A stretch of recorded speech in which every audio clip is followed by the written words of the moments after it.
Today we are looking at the bayonet, the long, pointed blade attached to the end of a rifle, and we will explore its history, how it was used, and why most militaries kept it long after it stopped making practical sense on the battlefield.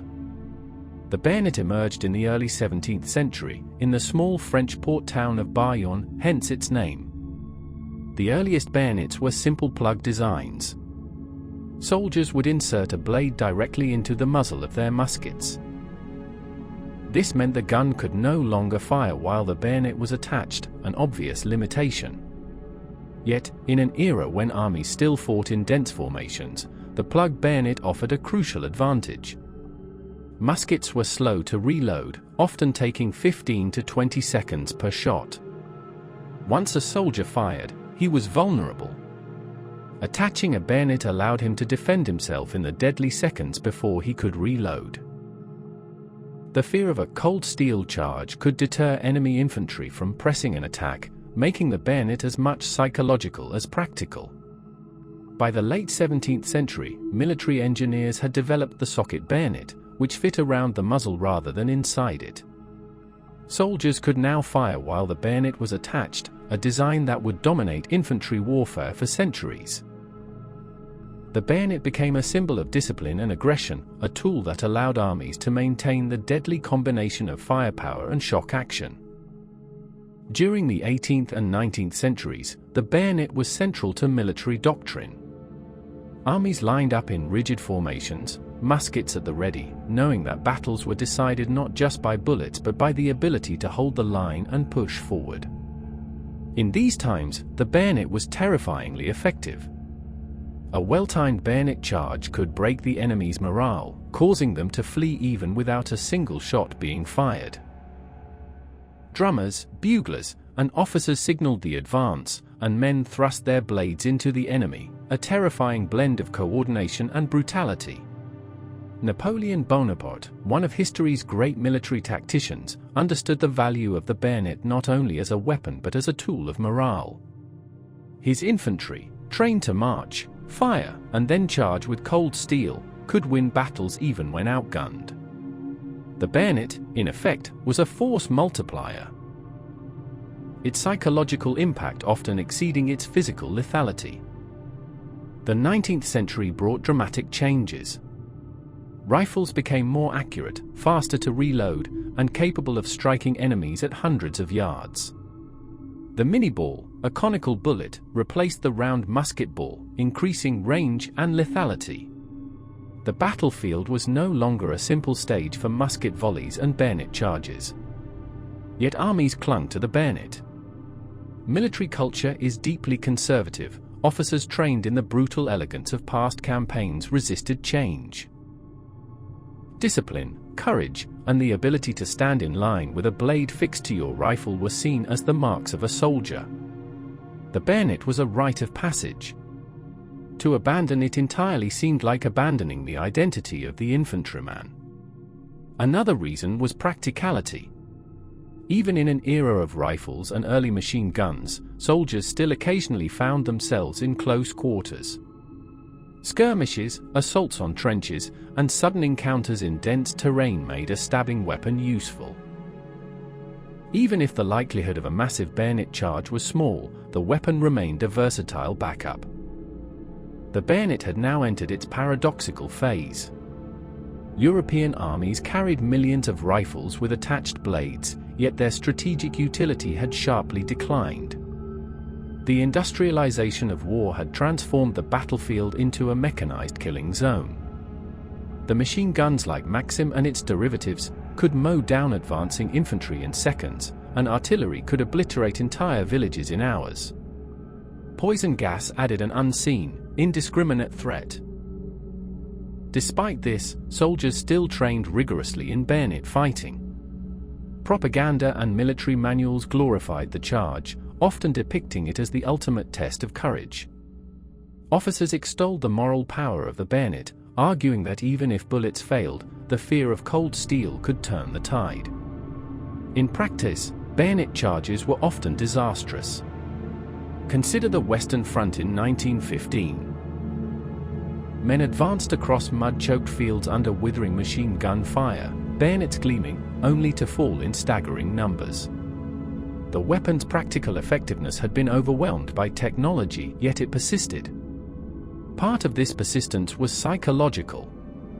The bayonet symbolized aggression, masculinity, and courage. A soldier trained to fix his bayonet felt prepared to confront the enemy, even if the reality was that survival depended on cover, stealth, and coordinated fire. In this sense, the bayonet was as much a confidence tool as a weapon. World War II saw the final flowering of the bayonet as a combat symbol. Trench warfare had largely disappeared, but the weapon remained standard issue. Soldiers carried bayonets across Europe, Africa, and the Pacific, often never using them in anger. In the Pacific, close-quarters jungle combat sometimes made bayonets useful. Japanese forces, in particular, trained extensively in bayonet fighting, leading to horrifying encounters on islands like Guadalcanal and Iwo Jima. American soldiers learned to respect the fearsome power of cold steel, but even here, the bayonet was supplementary to firearms. In Europe, bayonets were mostly ceremonial, a symbol of readiness and tradition rather than a tool of war. Yet training persisted.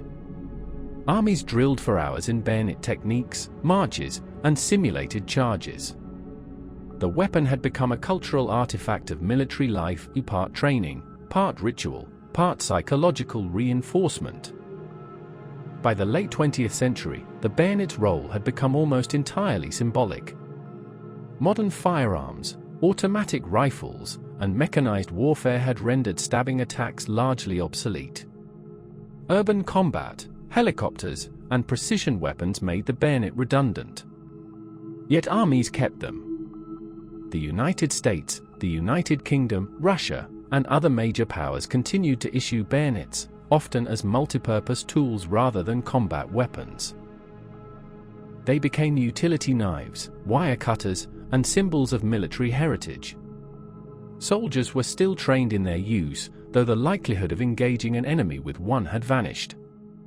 This persistence reflects a broader principle: weapons are never just tools. They are symbols, repositories of tradition, and instruments of morale. The bayonet survived long after its tactical relevance because it represented something deeper. The soldier's readiness to engage, to endure, and to uphold the honor of his unit. One of the most important reasons for the bayonet's longevity is its psychological effect. Human beings are deeply sensitive to the threat of close physical harm. The sight of a soldier advancing with a fixed bayonet, eyes forward, muscles tense, can create fear far out of proportion to the weapon's actual lethality. Military theorists have long acknowledged this. Karl von Clausewitz, the 19th century Prussian strategist, noted that fear and morale were decisive in battle. The bayonet, by forcing a confrontation at close quarters, could exploit this psychological dimension. Even in modern times, the very presence of a bayonet or a knife attached to a rifle serves as a reminder that the infantryman is trained to fight at the most personal level. Beyond psychology, the bayonet endured because of tradition. Military institutions are conservative by nature, resistant to rapid change. Drill manuals, officer training, and ceremonial parades all reinforce the image of the soldier with bayonet. The weapon became part of the identity of the infantryman. Abandoning the bayonet entirely would have required not just new tactics, but a shift in military culture. For generations, soldiers had been taught that to carry a rifle was not enough. To be complete, one must carry a bayonet and know how to use it. In this sense, the bayonet was a moral and cultural touchstone, as much as a weapon. Today, the bayonet exists largely in the shadow of its past. Armies still issue it, often as a multi-purpose combat knife rather than a stabbing implement. Modern conflicts rarely see its use in traditional charges, yet the weapon's presence endures. Training exercises, ceremonial parades, and the occasional close-quarters engagement keep it alive.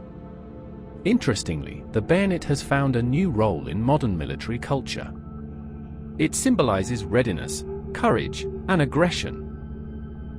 For soldiers, fixing a bayonet to a rifle is a ritual act, a bridge between the violent history of the past and the uncertain conflicts of the present.